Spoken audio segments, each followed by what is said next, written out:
All right, you're in for a treat, Hanford.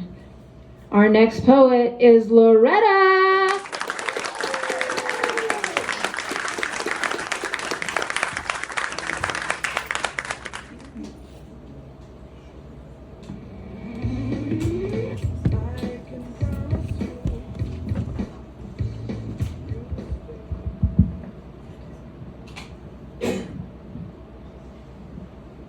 I'm from Fresno.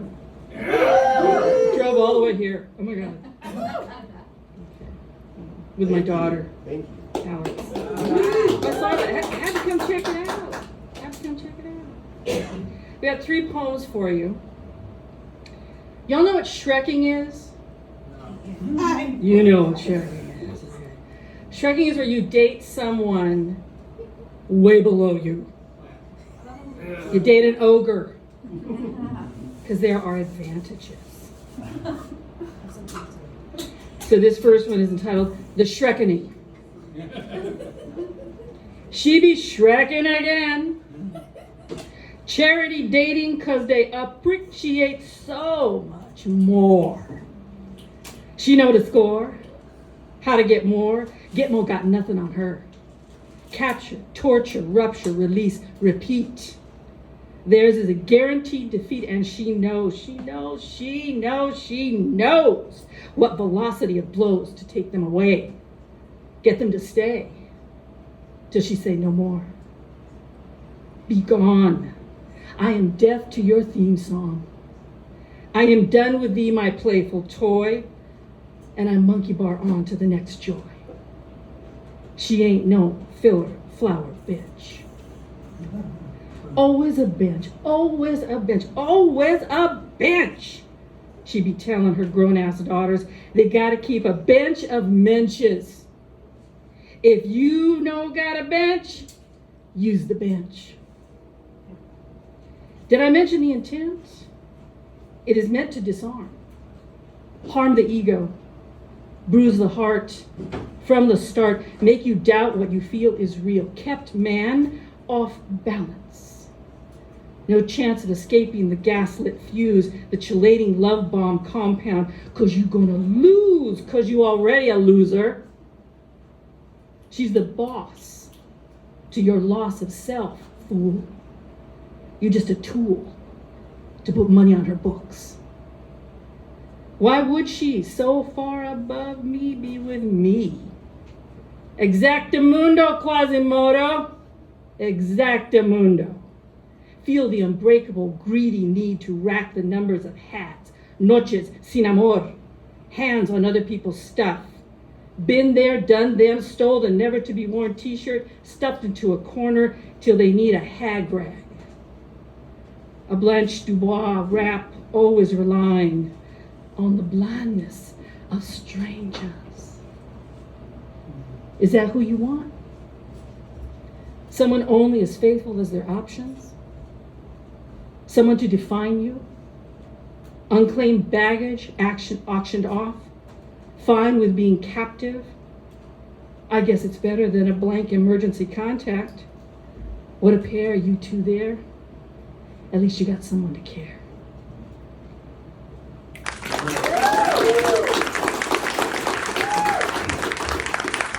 This next one's called La Viuda Chichuda, the lusty busty widow. I need a prop. Here's the prop.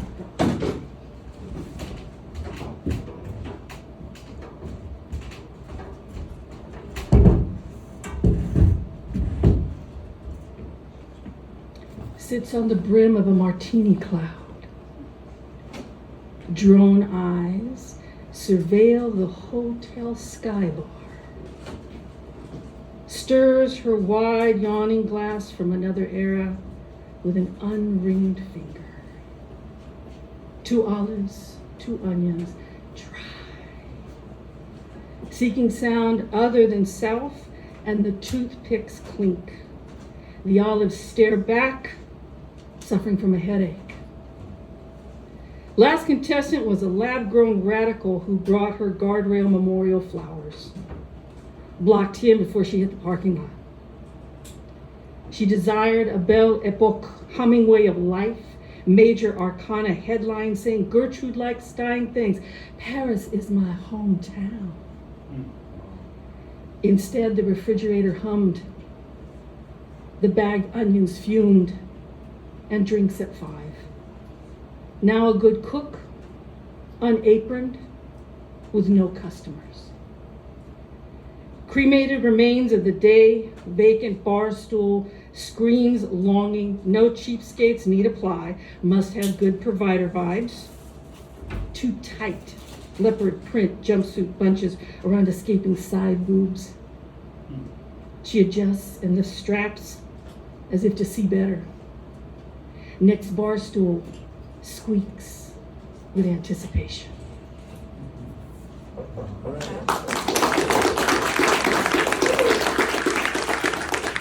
And this is the last one. This is titled Word Sister. Cracked candy apple, red laugh, throws your manzana head back. Pluck a plump, low-hanging word and bite. And wipe the cut of black cherry juice flowing from full, pillowed lips, where his horned head once rested. Hot, swollen lips, where you slipped and met his close-minded fist for the first, but not the last time. Hangry tongues rolling in waves devour a crushing, novel use of words like frozen grapes. Cinnamon stings of cardamom and chile, and chalice offerings in return for his deliberate, unplanned malice. Malignant, pregnant, calypso verbs, broken vows, poured into steel drum pie tins, covered with a delicate scoff crust of indignation, beat and bake at 420 for one middle passage.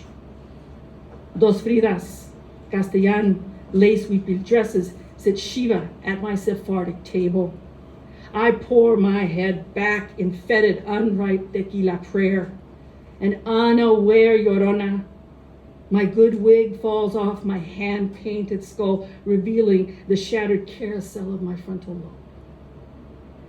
Out comes the tell.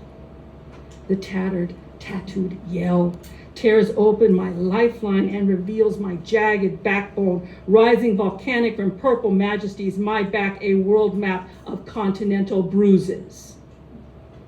La Boca Vieja rises from above, ready to scorch earth, intimate as nails piercing skin. Sin, as distant as justice hanging itself in an unwatched jail cell. Urucan Taino words blow the roof off of this little girl island feeling.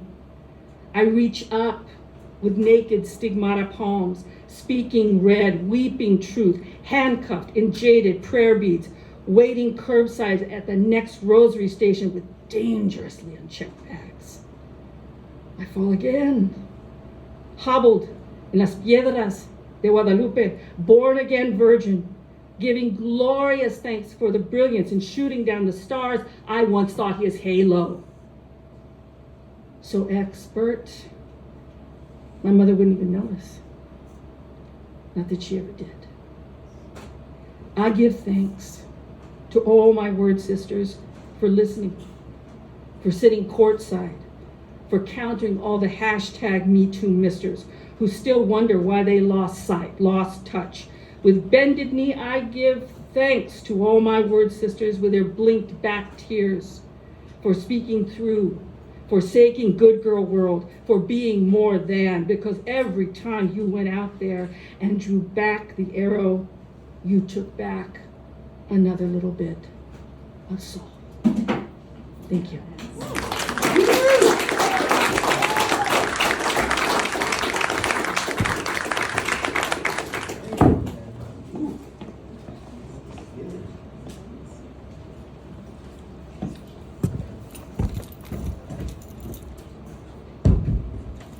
All right, let's give it up one more time for Loretta, all the way from Fresno. I got so excited when I walked in and saw her because I saw her last week in Fresno at the open mic I helped with out there. And I was like, yeah, she's here. She's such a good poet. All right. So next up, we have the lovely Amanda Lee.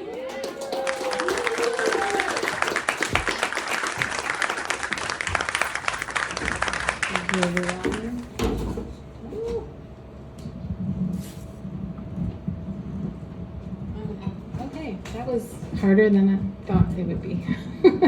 So I know I've moved it. So I have 3 pieces to share with you today. 2 of them were created this week, one just yesterday. It's very, very new. Very, very new.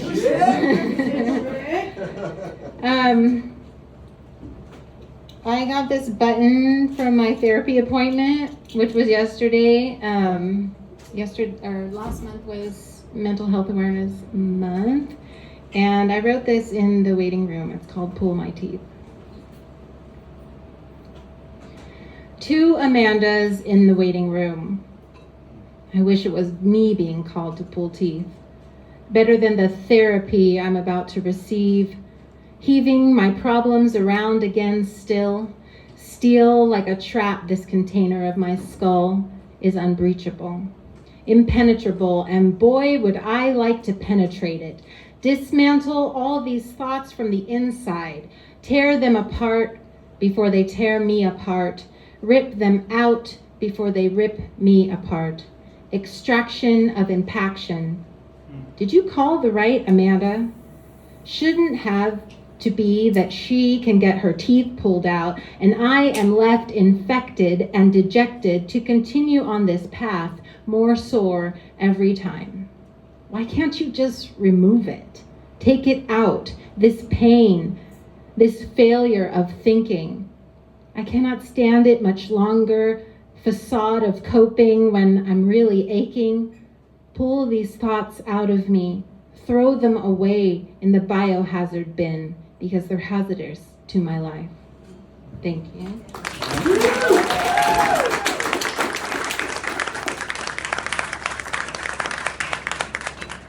I've been doing a lot of self-reflection this week.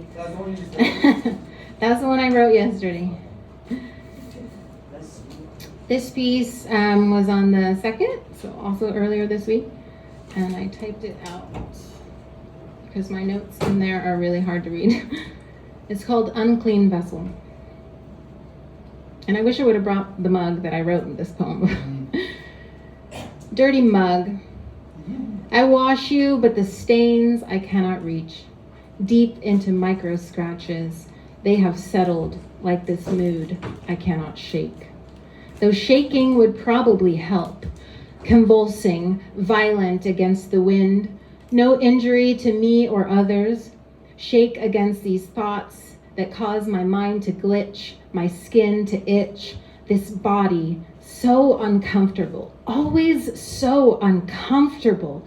This human skin, covered in marks and scars, micro scratches where the stains of life have settled, set up camp, bred for generations, and no matter how hard I scrub, these copper stains, just like the skin I'm in, ain't going nowhere.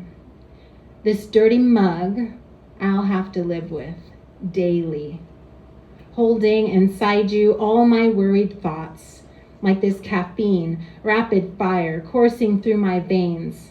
My to-do list and the reasons I am not good enough list read the same.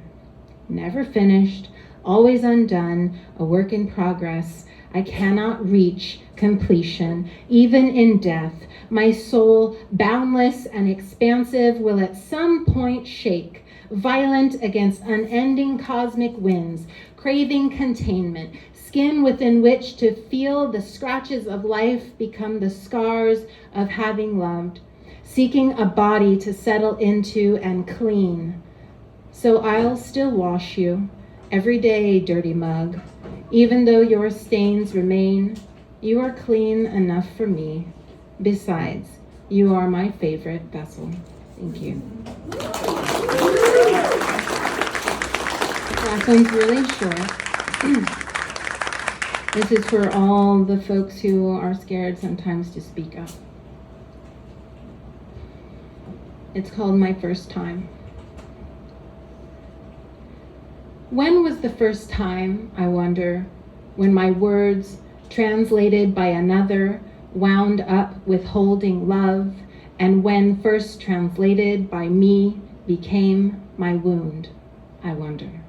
Thank you.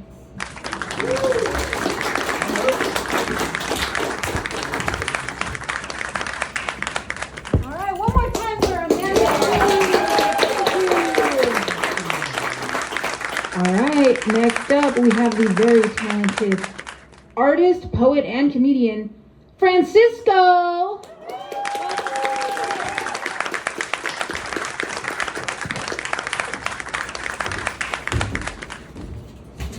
Tired.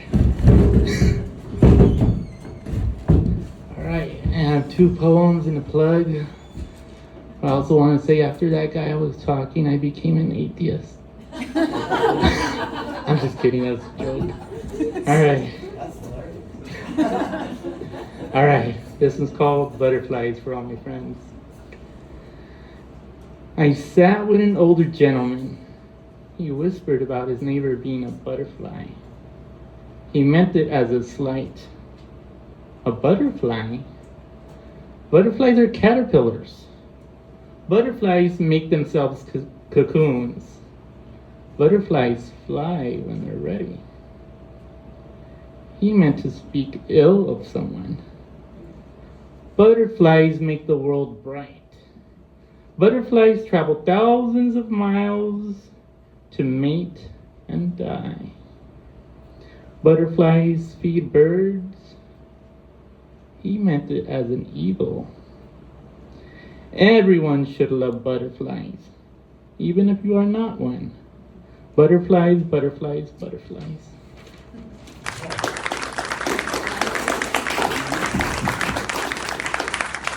This one's new stuff. New stuff. New shit. New poop. All right.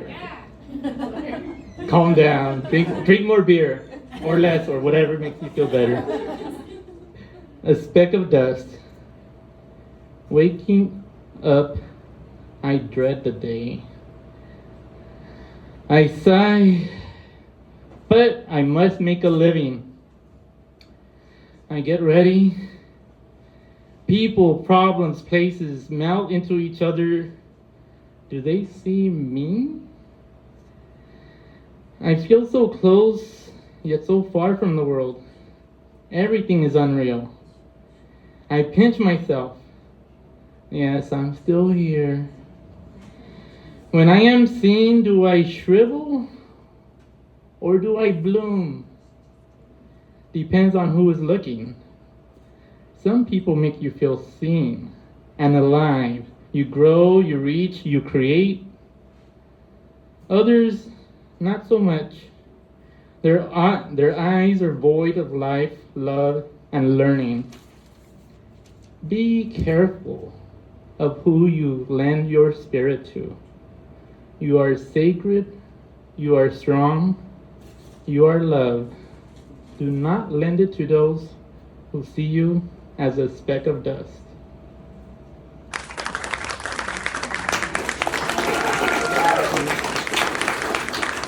The last announcement. Tomorrow, Corcoran Pizza Factory, 6 p.m., $10, Star Wars trivia, games, prizes, and fun. All right? That's it. Thank you.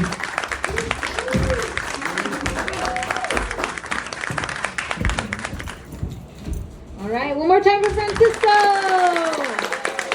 Get the Corcoran to the Star Wars trivia. All right, next up, we have whatever open mic favorite, Lupe in the house.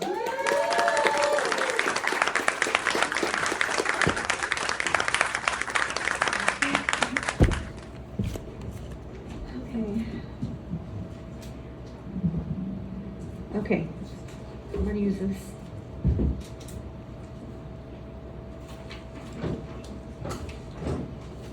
I am prepared. Just gotta find it. Okay, here it is. This, it's really a poem. I wrote it in No, I know I didn't write it in 2024, but that's what it says here. I think I wrote it like in, I don't know, 1980. And it was actually for a poetry or writing class I had taken, and they wanted us to do like a poem with a lot of alliteration and things like that. And I decided to make a story poem. So I did a little bit of research because I wanted to write about something local, kind of like a Western. And I found that there's gold mining in this area up here back in the day on a place called Mokelumne Hill. But when I read it, I thought it was pronounced Moculum. So when I wrote the poem, I used the word Moculum Hill rather than Mokelumne Hill. So as I read it, I might revert back to Moculum, because that's how I kind of want to say it, but it's really Mokelumne, like Tuolumne. It's spelled like Tuolumne, and I know Tuolumne, but Mokelumne, it's hard for me to say that. So anyways, it's called Mokelumne Hill. The river rocks gleam with the sun's brilliant touch, taunting me on and on. For months I have blistered in the sun's stabbing heat, hovering over my whispering stream. As I pull from its spine, a pan at a time, rocks, pebbles, and sand. When searching for gold on Mokelumne Hill, a man can lose his heart. My future I pan. I'm imprisoned in sand. I only survive. I'm not really alive. I'm as cold as the gold that I demand. Gold, money, wealth, and greed. To Mokelumne Hill, men stampede. Stand on my lot, my dirt or my land. Touch my claim, take my fortune, or steal a grain of sand. My bullet will seek the beat of your heart and blast a last breath from your lungs. It's no problem to kill Mokelumne Hill, leaving your bones to rust. Giving my soul to Mokelumne Hill, it reciprocates with a cruel embrace. The sweat on my brow, the ache in my back, the light in my tunnel has gone pitch black. A life abandoned, never the same, but the river has gold. I must make a claim. Thank you. Wow. I gotta do my guitar again. Wow, that was amazing. Another song? Oh, yeah, definitely. Okay, I have another one. I feel a little disorganized, but, oh, here it is, right in front. This is called Colors of My Life, and I did start it a few months ago, and I finished it today. It's kind of semi-new. It's called Colors in My Life. Red, Maria Martina Marguerite Bautier Castro, the tiny French lady's auburn curls, on board the wagon to see the new world. Too much light. Her sunburnt face, a dress with tattered lace. She keeps her younger children close in her view. The older children help with the horses and the mules. She was my ancestor. Brown, Francisco Gallegos, leathered hands toiled and strong. Cotton picking hands, the days were long. Pea picking hands, backs bent towards the ground. Search through high branches or round dirt mounds. With sweat on the brow, the body takes a beating. A necessity for life, a necessity to keep eating.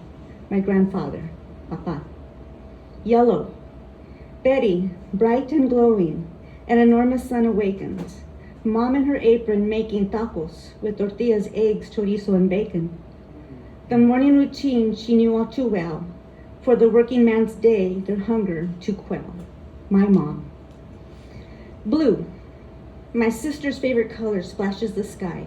I look up and see white clouds of serenity, aquamarine shades of security and love in her deep eyes. The crayon she chooses, the clothes that she wears, her birthstone ring, just like her, blue is always there. Virgie, my sister. Khaki, Tony, wide khaki trousers as white as can be, pressed stiff and creased perfectly. Below the white pant legs, he stood in thick-soled shoes, polished and shiny and tapping to the blues. My dad. Green purple, a 3-year-old in a green cotton dress, white piping around the edges, dark curly curls and green eyes and a family of brown eyes. as the karma chameleon found its perfect hue, purple rained onto treetops. Another love, another tattoo. Green eyes and prints, my baby sister Raquel. Black patent leather, a shiny black belt about 2 inches wide, cinched around the waist of a black satin skirt, topped with a contrasting white colored shirt. Red lipstick and a hairnet. Now she's ready for work. My grandma Phyllis. Black, la lonchera, a happy sight. Wax paper, a tortilla, still warm, carefully rolled around papas con chorizo. A thermos, hot coffee, and a bag of cookies. An island of relief in the mist of la pizca, la lonchera. Turquoise and teal, sometimes fake, sometimes real. If the spotlight you can't take, the spotlight you will steal. You know who you are. Nobody in here. Somebody in here. Thank you. Thank you.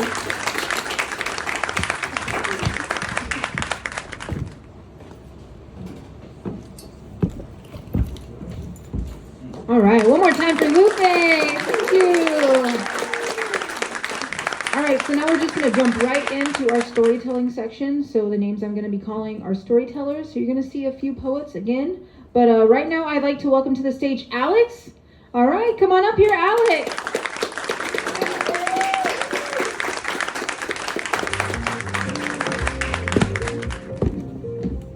Hey.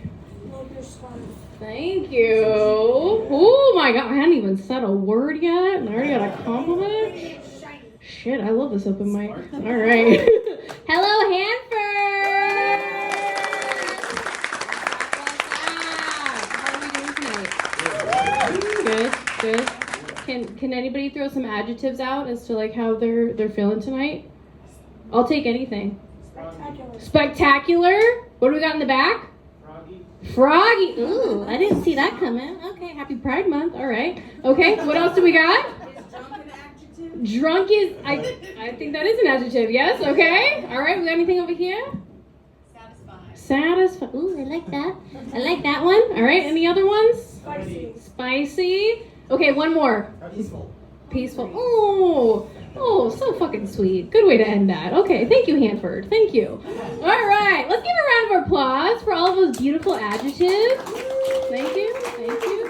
Full disclosure, I was ready if anybody was going to throw out like anything kind of traumatic or sad. I was ready to hold space, but I'm glad that everybody's having a good fucking night tonight. So, good shit. Okay, so I want to be honest. Everybody already knows who has seen me at any other open mic night, but realistically, I am not the artist in the family. I am the researcher and the strategist, and my mother, Loretta, who just went earlier, she's the artist and the writer in the family. So I mostly just come here to be supportive and sweet and take videos, but I decided to fuck it. I had a twisted tea, so we're gonna throw a little bit of writing in there. How does that sound? Yeah! All right! Sounds good to me too. Okay. So we do have one that was previously, tested out at one of the Fresno open mics, and then we do have some new shit. Yay! Okay, I was really excited to say that, and to hear y'all say it back. Okay, so we'll get a little bit more grounded now, but a little bit of background, right? So I have done quite a bit of research in the state of California, but I have a special love since I am from the Central Valley for the Central Valley. But one of the things that has really stood out to me in particular about the research that I've done in the past about 4 years or so is around sustainability, and in particular when it comes to leaders or like culture weavers or artists in communities. And some of the research that I've done is specifically around like how we sustain ourselves, right? Like how we take care of ourselves, how we take care of each other. So that way we can actually come to open mics and have fun and create art and get paid for it and fucking do well. Right? That is the point. We want to have a good fucking life. And so a lot of the research that I've done in the past kind of talks about the unfortunate circumstances of how difficult it can be to sustain, right? Especially for those of y'all that are in community. I know some of y'all are in the room today that are holding down a lot, whether that is in your music communities, your painting communities, your poetry communities, whatever that community may be. everybody is holding a lot. And so this is to say that I love you, to say that I know that there are people in this community that love you, but also to say that it is a joy to have spaces like this where we can share and we can connect and we continue to grow and sustain that love. And so this first piece is kind of talking about some of my favorite professors that I have seen where I work at one of the community colleges here in the Central Valley, and just kind of what it looks like for that torch to pass. Sound good? Yeah. Okay. All right. So it is titled MS 223. So this is named after one of the music speech buildings at the community colleges here in town. MS 223. I round the corner walking fast, making my way to the music and speech building of Fresno City College again. Again, I say, because this walk is all too familiar. Each crack in the sidewalk, each building, each tree, each flower, and each bird on the way saying hello. Again and again. This walk is ingrained in my muscles from when I once wobbled as a little one, playing with fake swords in the corridors and telling stories of battles yet to be won. I see 2 professors and 1 bird on this again. First, a young new professor standing in the sliver of a sun on the otherwise gloomy day with a fellow student. He is full of life, still in awe oftentimes that he was picked for a position such as profe. I walked on through the doors of the MS building again. Inside, the other professor, I see him standing there. It's dark. He is alone, making his way through one of the oldest hallways on campus, where the tiny staff parking lot meets the music speech building. He limps. He looks tired, uncertain of his choices and how much longer he wants to, nay, he can keep on going. I walk on back through the doors of the MS building again. I feel somber after seeing the second professor, thinking of how much time he's put into this place, these people. Then quicker than lightning, I see a hummingbird above. She is swift. In the trees, I see her. She is sweet. She is always moving. I see 2 professors and a bird. Oh, no. I see 2 birds and 1 teacher.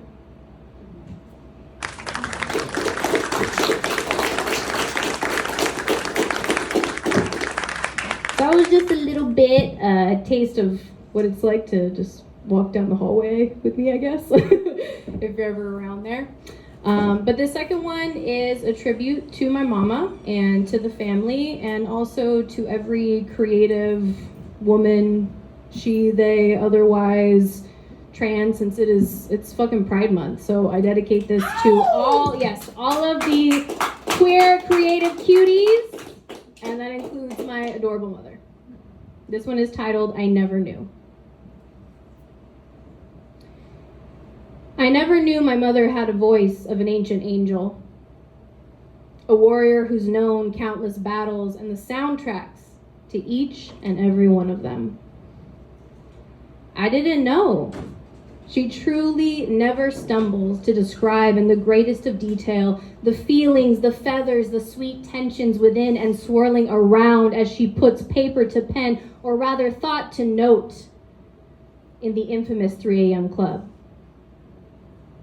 I never knew my mom was simply sitting on mountains, universes, rivers of words. Don't get me wrong. I knew there was intellect. I knew there was love. I knew creativity is an old, old friend of hers. But I didn't know they were much, much more than friends. They were lovers. They were old, old dance partners. Oh, I did not know. I never knew the depths of delicious endeavors this woman had tasted and twisted herself into willingly for the plot, of course, mija.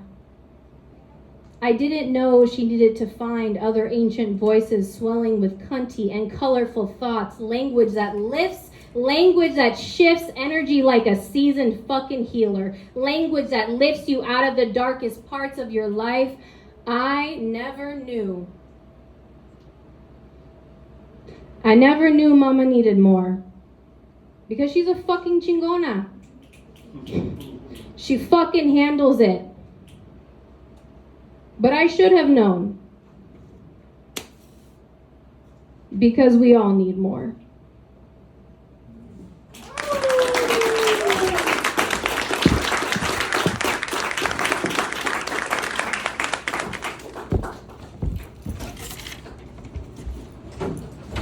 All right, one more time for Alex. Thank you so much. All right, next up we got JP. JP, you got a story for us? Yeah. All right, welcome JP.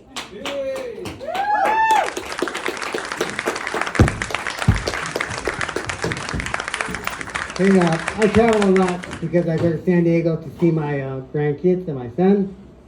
And the train is really cool. I mean, you could drink beer there, sleep. But one thing is, when you have to go to the bathroom, sometimes there's a line. Well, this time, I make sure I don't have to go to the bathroom on the train too much, but I ate a burrito before I got on the train. No. And I shouldn't have done that. So guess what? I had to go to the bathroom. And I'm like, oh man, there's going to be a line. The door's going to be locked. I went there, and it was open. It was open. I said, oh my God, it's open. So I got in there, closed the door, did my thing. And I looked back, I said, oh my God. Holy, I did that. Holy shit, I should have taken the picture.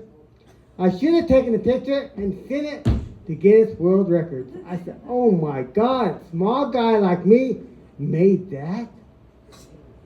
But it was time to flush it. So I hit the button and it was broke. Holy shit, what am I gonna do? I look around, there's nothing to push it down. I'm not gonna use my hand. I said, oh no, what am I gonna do? So I opened up the door to see if I could find something. The lady goes, are you done? I said, you don't want to go in there. You do not want to go in there. So I walked away. Now, me and my wife have been married 46 years, so she knows everything I say, so she just goes with the flow. So she goes, how's it going, baby? I said, well, I just did a 12-pound boo-boo in the bathroom. The thing won't flush. And then I heard somebody say, anaconda. I said, oh, shit. So, if you're going to do some business, make sure the damn thing flushes. Thank you very much.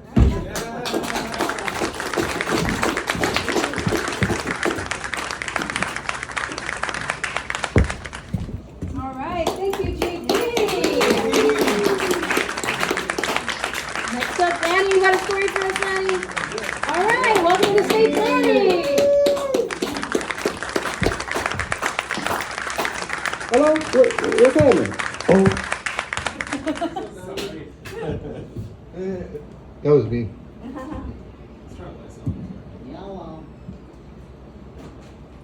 Oh.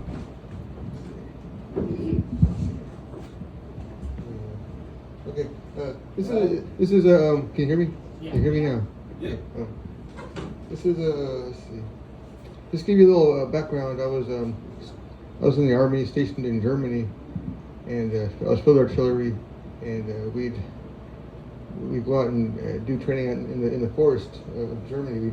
We'd go set up, do a mock firing machine, break it all down, move on to a new location, set everything up, mock firing machine, break it on down, move somewhere else. But at night we'd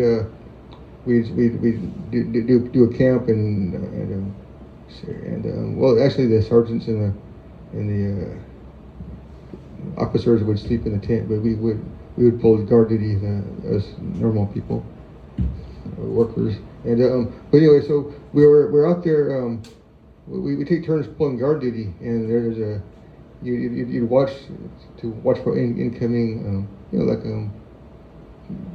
supposedly like like enemies, but it was like pretty much just like locals, and it's like an occasional officer would come test you if you're paying attention and guarding correctly. So anyway, so I go out there, and some buddy of mine, he was a cool guy. He told me I should try reading J.R.R. Tolkien, The Hobbit. So I was out there. I was reading. I set up my area really well with bushes and some branches, and I was well covered. It was hard to see me. So I was out there, and in front of the bushes there was a clearing, and so I was sitting there. I was reading The Hobbit. It was a really cool book, especially if you're out there in the middle of a forest, just bored.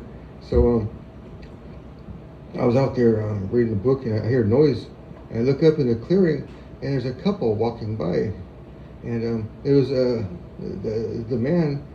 He's wearing, it's like kind of classic German kind of outfit with the knickers and the feathers sticking out of his hat, and the suspender, and the little shorts or knickers. And so anyway, so he's walking and she's walking, and there's some people there that didn't really appreciate us being there in their country, and so I was concerned that maybe they're someone who doesn't like this.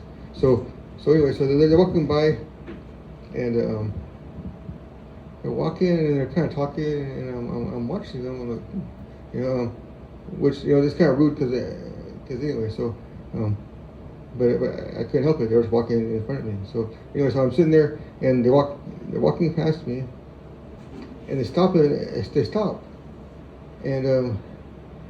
they're talking, and she points over at me, and I'm like, shoot, they saw me. They're gonna come in.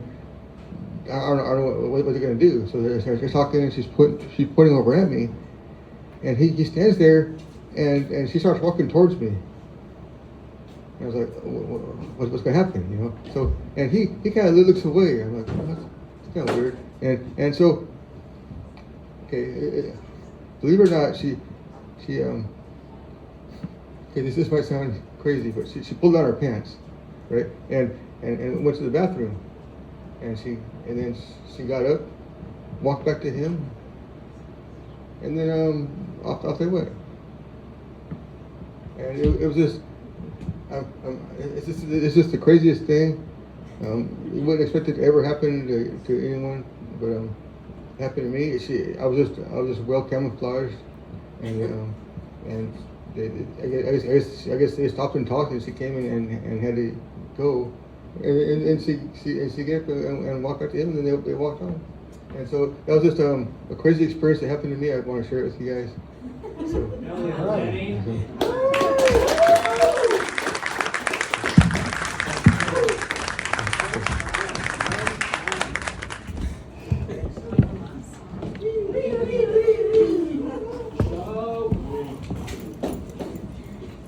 All right, thank you, Lanny. All right, next up for storytelling, we have Amanda.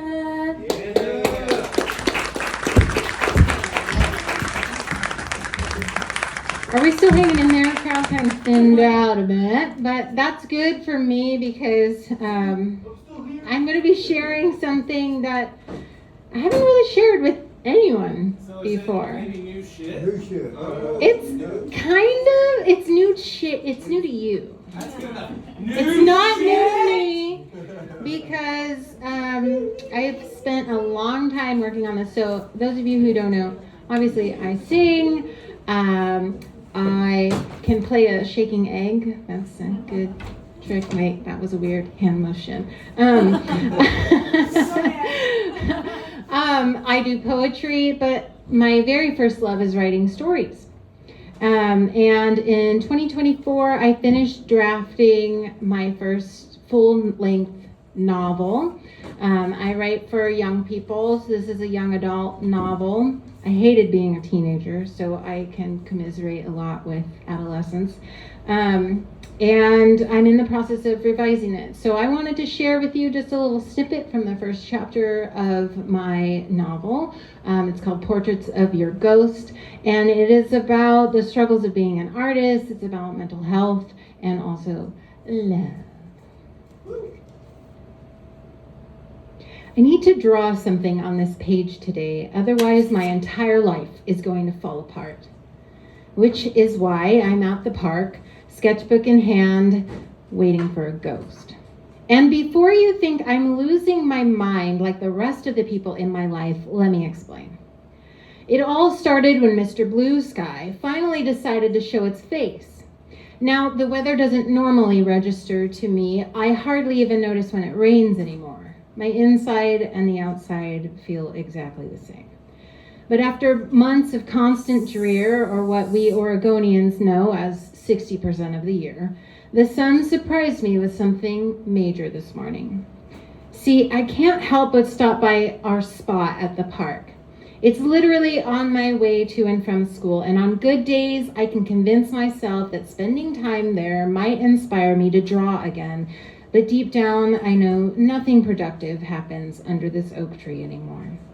Still, I sit on this damp picnic table, sketchbook across my lap, and stare. But this time is different, because I swear I saw Angie's ghost earlier.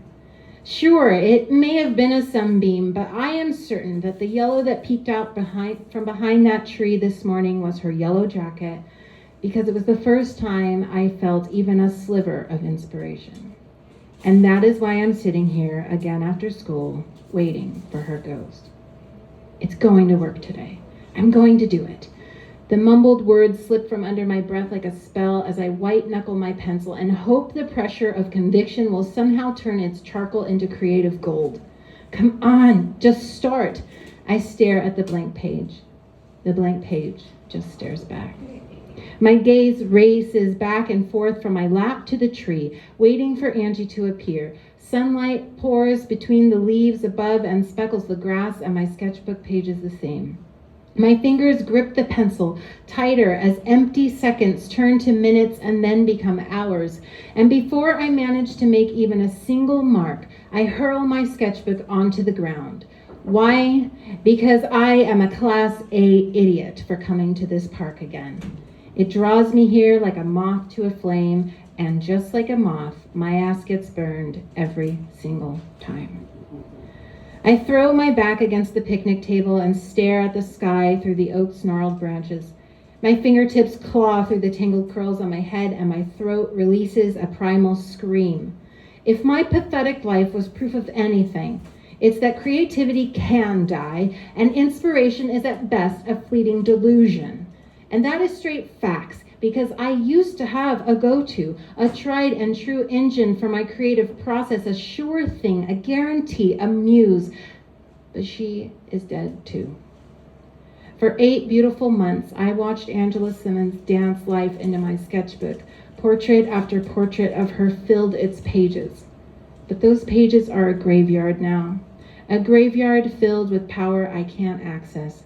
And as much as necromancy appeals to the fantasy gamer in me, I clearly find myself unable to conjure up anything or anyone these days except people who want to fix me. Thank you.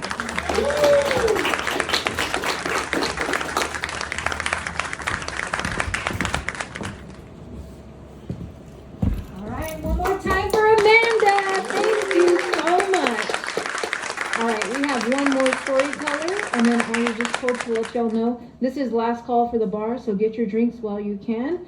We're gonna do one more storyteller, and then we're gonna jump into the comedy shortly after that. So please welcome back to the stage, Lupe!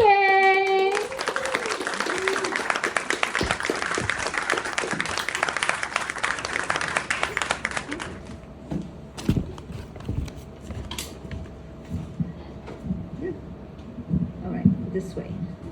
All righty. I'm gonna borrow this because I can see right through my papers. And I still can. This is a story I wrote. It's about my grandma. And I'm gonna go ahead and read it because I don't want to leave anything out. It's called Mama Licha. My paternal grandmother was Elisa Mier Recio Gallegos, but we all called her Mama Licha.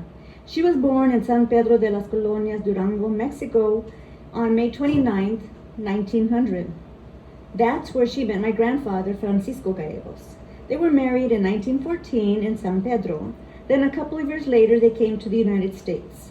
The couple, along with their oldest son, Anacleto, was my grandfather and my grandfather's father, also named Anacleto, settled in El Paso, Texas. The couple had 6 more children in Texas, between Texas and California, and then they moved to El Centro, California, where my father was born.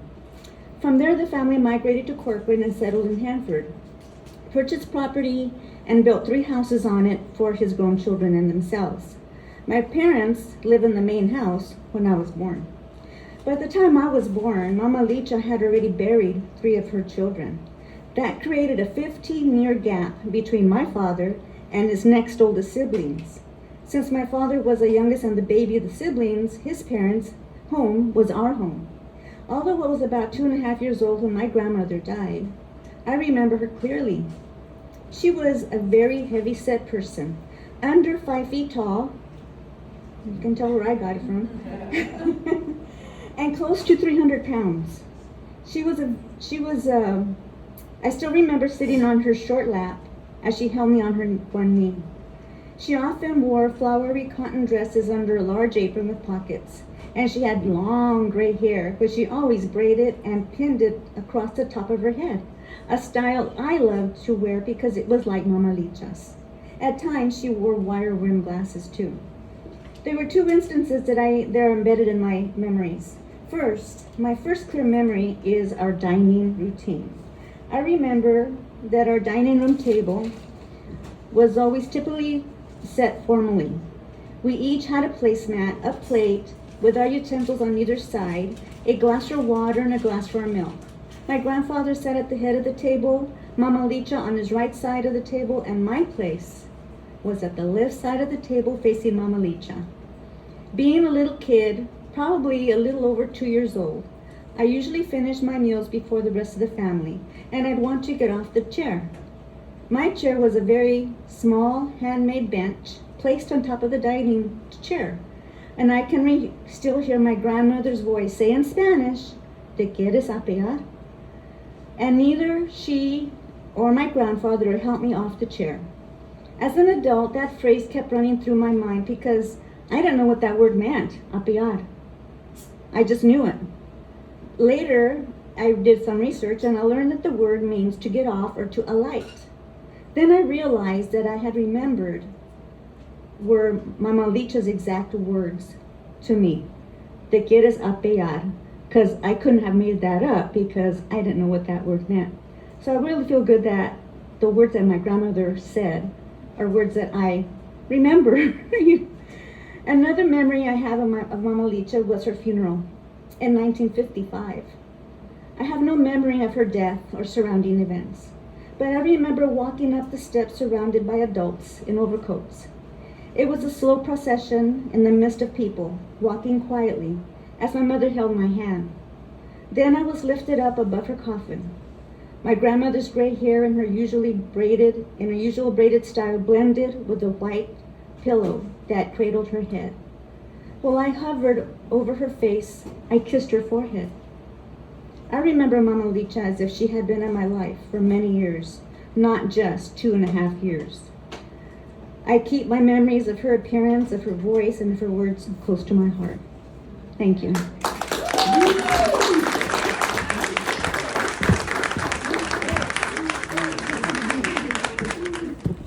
All right, one more time for Lupe and all poets and storytellers we heard tonight. That was amazing. All right, we're going to take maybe a few minute break, right? Let's just jump right into it. All right, welcome Nate. Let's just keep it going.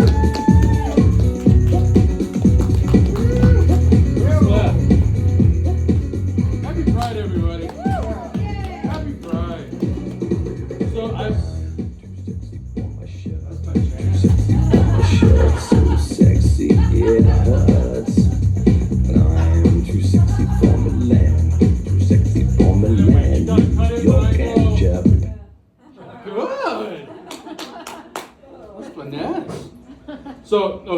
first bit, I was gonna do my classic crowd work thing, but the crowd fucking left, didn't they? Salty or? That's okay. Okay, so I'm gonna move forward. Okay, so it's Pride.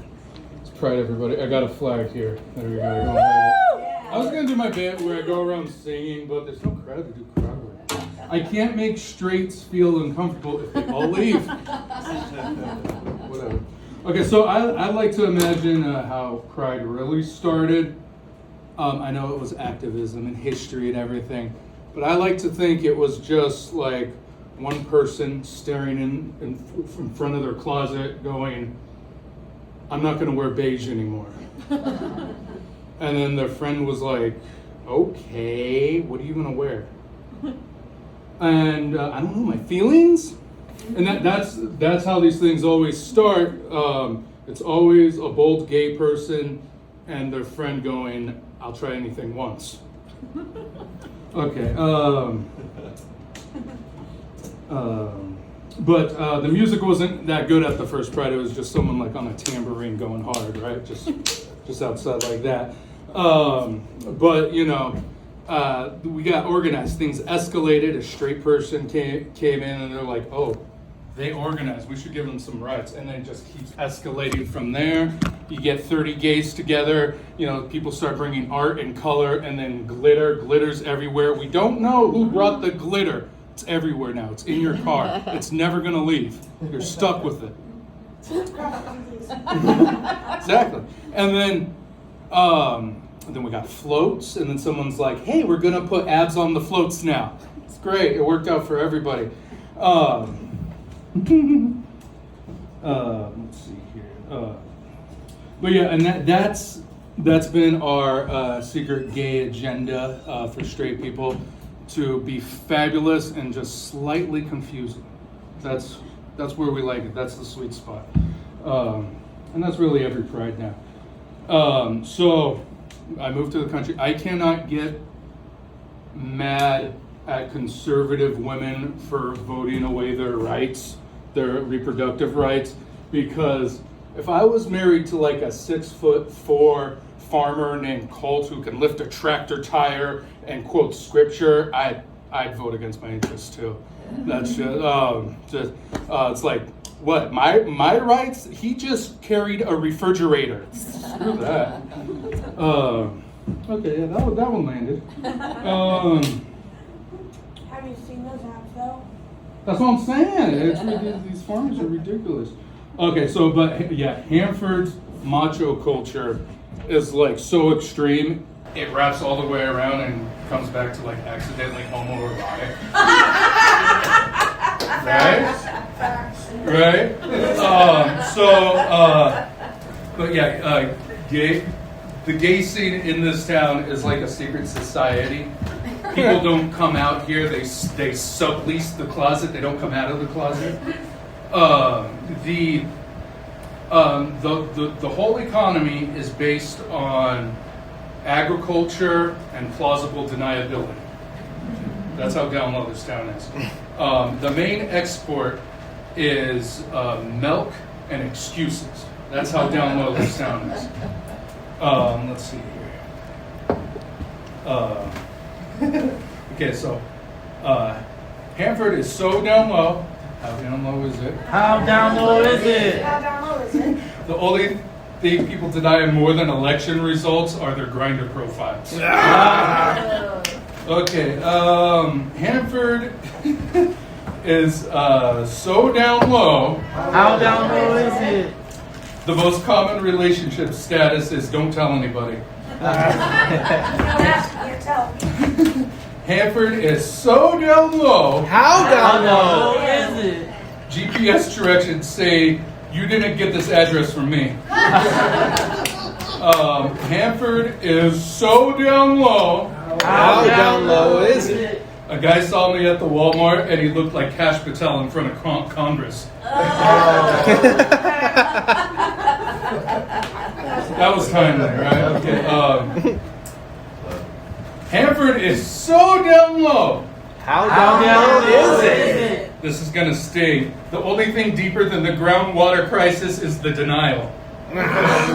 Sorry. Hanford is so down low. How down low is it? The town motto is park around back. Okay. Hanford is so down low. How down low is it? I'm sorry. Everyone's got a burner account nowadays. People here have burner families. There's more burners in this town than a meth lab. Sorry, I had to. Happy Pride, everybody. Okay, our first comedian. She's been so patient. I've been a good girl. She's been a good girl. Mackenzie. Which makes what happens next Get up here. more fun. I feel like I'm a little. Is this good? Yeah. Okay, cool. So, I'm petty. Ooh, I am so petty. I'm not kind of petty. That's not mean. I'm diabolical.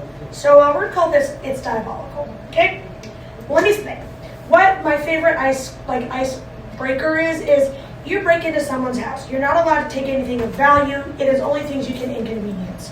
A short list off the top of my head. All the labels off of their cans.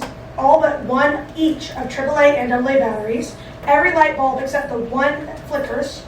Everyone has one. Okay, I'm going to take all of their remotes except the one that doesn't work. So even if they do find the batteries, and go buy them. I fucking took all the remotes. Definitely going to leave some things as gifts. Glitter. Who doesn't love glitter? I like glitter. Ultrafine craft glitter never goes away. Ever. It will be there for the rest of your life. And when you sell the house, it'll still be there. I'm definitely going to add, my favorite thing is if you really hate someone, fruit flies love citrus. When citrus goes off, they can smell it. You can't. So, cut some orange peel, eat a little orange, and then just gift them orange peel. It'll go off. They won't know. But the flies will come down like the plagues of Egypt, and they'll go, "What the fuck is wrong with you?" And I'll go, "Do you want that alphabetically or chronologically?" Okay. So, I'm petty. And I'm the kind of petty that also likes to rage bait the men on the internet. And it's fun, because I look like this. And I'm clear as fuck. So I blend in with the trad wives. And the trad wives' husbands. And I'm like, "Honey, do you know what a clitoris is?" See, it's this thing right here. We're going to do a little diagram. It's this little knobby bit at the very fucking top. Okay? You think it's way the fuck up here. And I don't care how hard you go on it. It's not going to work, honey. That's it. I'm gonna steal your wife and all of her friends from me because I know how one works. And anytime I do that, the men are like, "Oh." And I'm like, "Has she ever orgasmed in your life?" No? Okay. It's a miracle you have 3 kids. Call them Jesus, and whatever the third one is. And I love that joke because anytime I tell it to the guys that look like, I'm an American man, I can do whatever, they shrivel up a little. Because, you can watch as the ego inflates. And then one comment. My favorite is, I'm sure I could find your dad, fuck him, and give him a son he'll actually be proud of, because you ain't it. I'm mean, right? Just a little bit. Yeah. So I like to troll the bars with my friends, because I'm the DD. I don't drink. I like to make sure they get home safe. And I'm mean.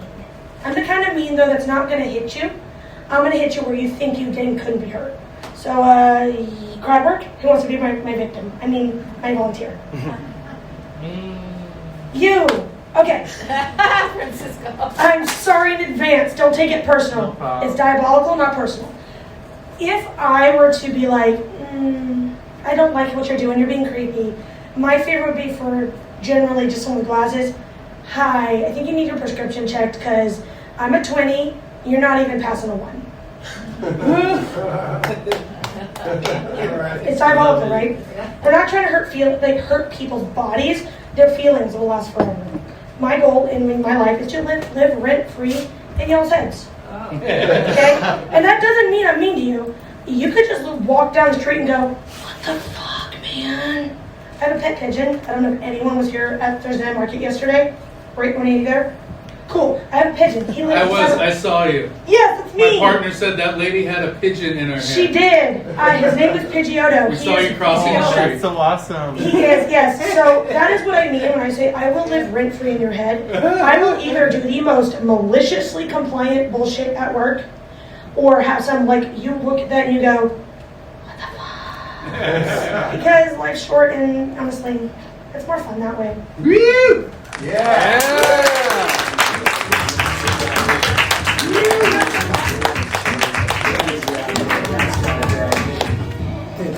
Okay, let's see here. Thank you. Lanny, did you have some stuff for us? We have Rose in the back. She's gearing up for the big finish.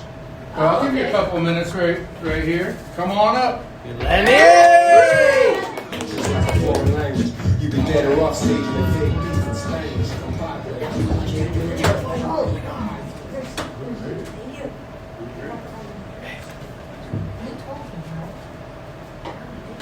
Oh.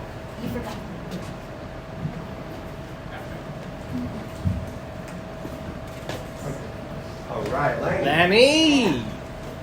Thank you for being my victim. I need to Next month I'm gonna write stuff down.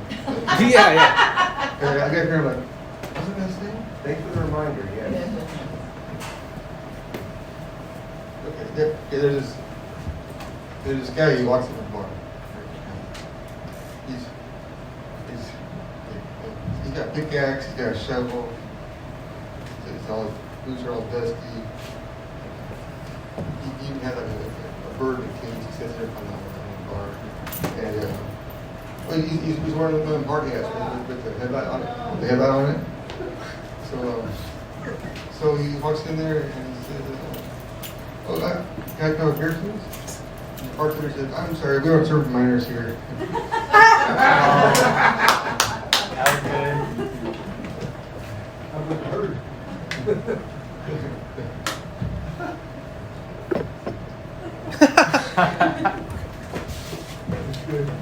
I don't know what's going to happen. Hopefully it survived. Yeah. Okay, I have some good news. I went to the doctors and they found out what's wrong with my brain. Okay. Right. What's wrong with your brain? On the left side, there's nothing right. And on the right side, there's nothing left.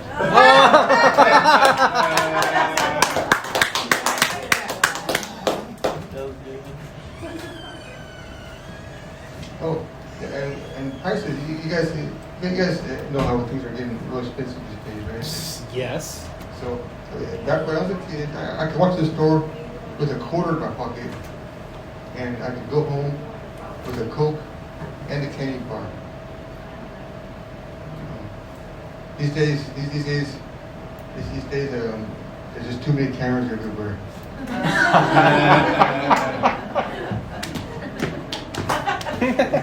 I love it.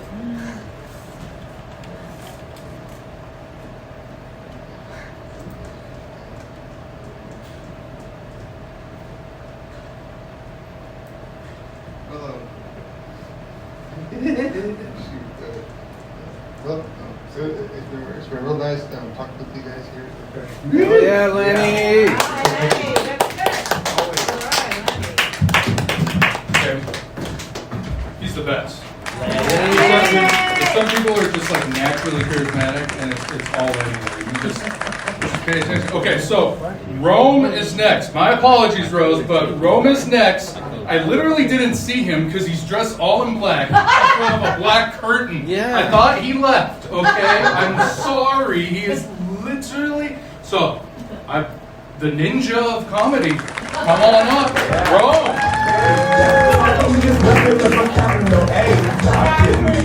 Now you shouldn't be scared. I'm good at repairs and I'm under the snare.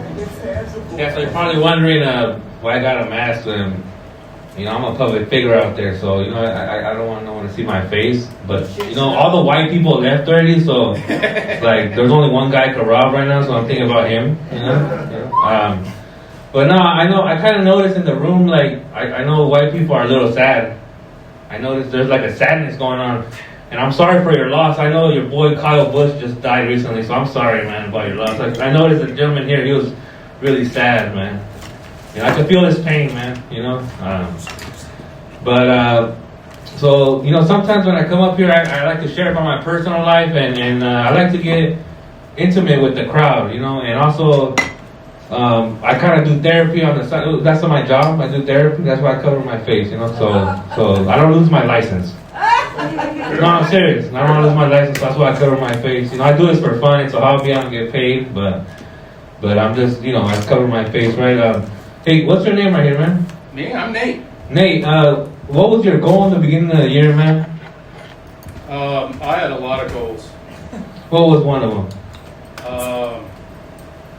To get better at stand-up comedy. Did I do it? Okay, well, I think he's doing a good job. Give him a hand, man. He's doing a good job, right? And also, I want to, like, it's not easy coming up here and, you know, I just want to give it up to everybody that came up here, man. It's not easy being vulnerable and putting yourself out there, you know, just like you feel vulnerable and you feel naked. That's why I wear a mask, you know, so I could like commit crime easier. You know what I mean? Like when you have a mask, you do crazy shit, man. You know, like shit that you wouldn't do, right? And I hope I don't run into anybody in the parking lot later. You know, no, I'm joking. I'm not. There's a gentleman back there, man. I had the mask on. He was like, "What's going on here, man?" You know, and I'm sorry about that, man. You know, I'm sorry about that, man. You know, that's why I bought him a beer. I'm like, man, I'm expensive on, you know, because. That guy left. Oh, he left? Oh, okay, cool. No, but I felt bad, man, because I was like, I came up in and he was, you know, he's kind of tripping, you know, but like one goal I had this year, you know, I'm a goal-based person, you know, I like to do goals, and one goal I had this year was I wanna hang out with more white people, you know, and I seen a bunch of white people on the other left. There's one right there. Look, yeah. So I'm actually accomplishing my goals this year, you know. I want to hang out with more white people. And when I was sitting in the back, like I got a notification from Credit Karma, like my credit went up just by sitting here. You know, I was like, damn, like I thought it was a myth, you know. I thought like I heard before that you hang out with white people, your credit score goes up, and it does. It's like I sat here for like an hour or so, and like the shit went up to 800, like straight up. Like the homie has my phone right there, he can check it right now. And it said, alert. You're hanging out with more white people, and it went up like 50 points and shit, man. I'm like, damn, you know.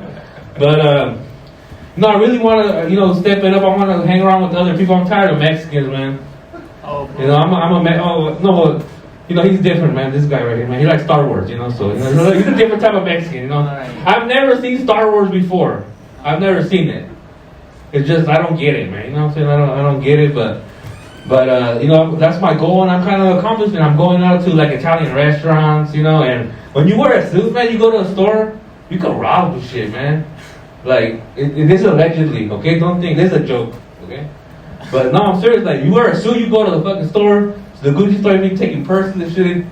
They don't ask you shit. You gotta, you know, you have the suit, you can get anything. They don't even ask you because they think, oh, this will have money, you know?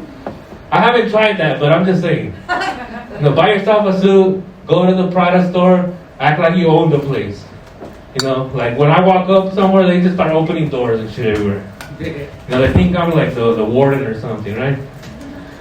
But I got one more, and I needed a. There's no couples here, nothing, huh? There's no couples there. Nobody? Oh, you're a couple? How long have you guys been together, man? How long have you been together, man? 52 years. Man, 52 years. Give it up for these guys, man. 52 years, man. And this is a small crowd, man, and I like to get intimate with the crowd, right? So I don't know if you're ready for this, man, but I know that, you know, you guys do jokes, so like I want to share something I haven't shared with nobody because everybody's very vulnerable. So like I like to do role plays. Do you guys like to do role plays or no? Yeah. What's your favorite role play you guys do? Husband and wife. Husband and wife? Come on, man. Really? That's it. And I'm gonna share mine, but I you know, I want to share mine, right? But you know, I met somebody and I went out of my way, so I went to like a Comic-Con thing, man. And so I met this girl. I'm gonna call her Ashley, right? So I met her there, and you know, she was into that furry thing. You know what I'm saying? Any furries in here? No, you're not a furry? No. You know, I know some people who are furries. I date furries. Oh, you date furries? So I didn't know what that was. So I get back to her place and we're chilling. Are they furry nice? Are they? So I went back to her place and I didn't know what was going on. You know. So she said, you know, we get back to her place and she says she want to role play, and I'm a great role player, man. You know, that's where I make it up. You know, I'm a great role player, seriously. You know, so you know, I get there to her place and She says she wants to do like a Pokemon role play. Oh, you guys know the Pokemon, huh? No? Yeah. No, but I'm just gonna leave it like that. I'm gonna save it for next time, man. That's all I got today, huh?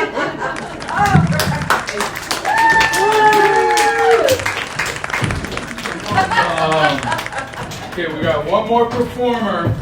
Before that, real quick, I'm gonna plug my book. I wrote it on Amazon. The flyer's out there. Take a picture. Buy my book. Yeah, please. Okay, that's my shameless commercial. Without further ado, the main event of the evening, the incomparable, the fabulous Rose.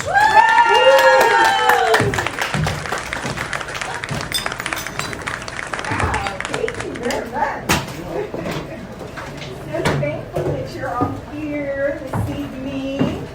The Lady Rose.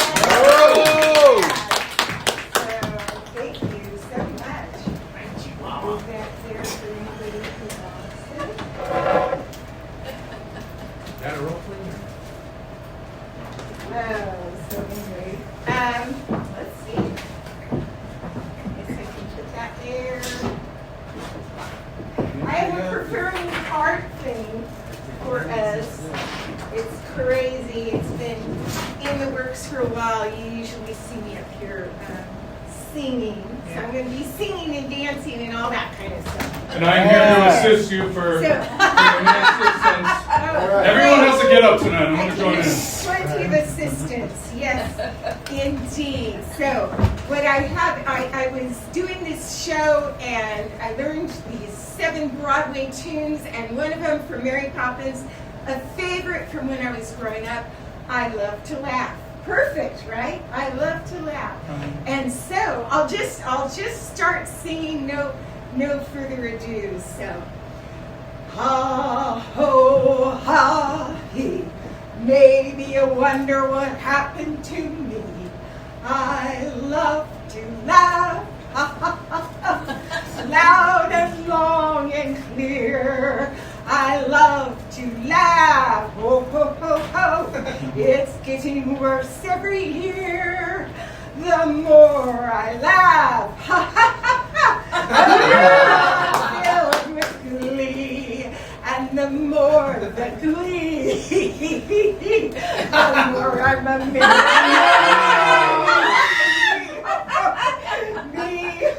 It's embarrassing. The more I'm the merrier me.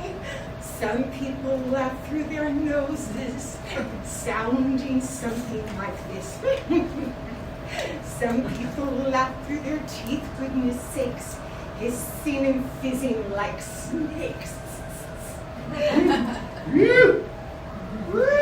Some laugh too fast, some only blast. Others, they twitter like birds. Then there's that kind that can't make up their minds.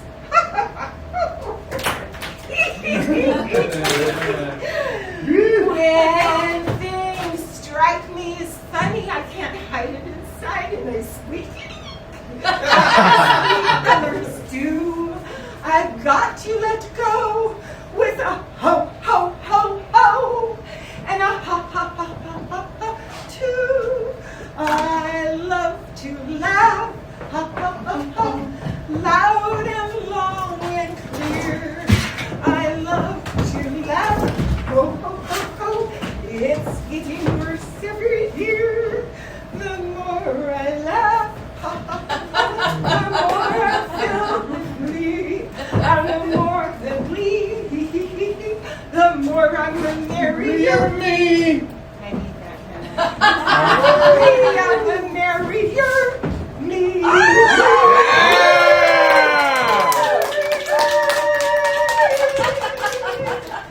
And we'll just go into our next dance. Anybody want to join me? There's a lot of pressure here. You got some legs there.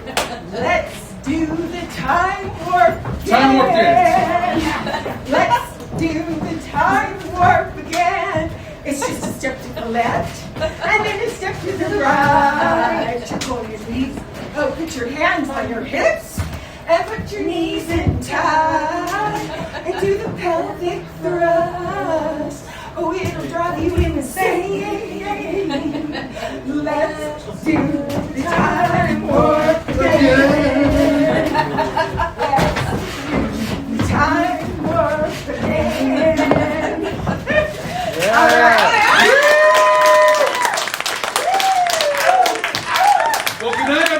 That's our show.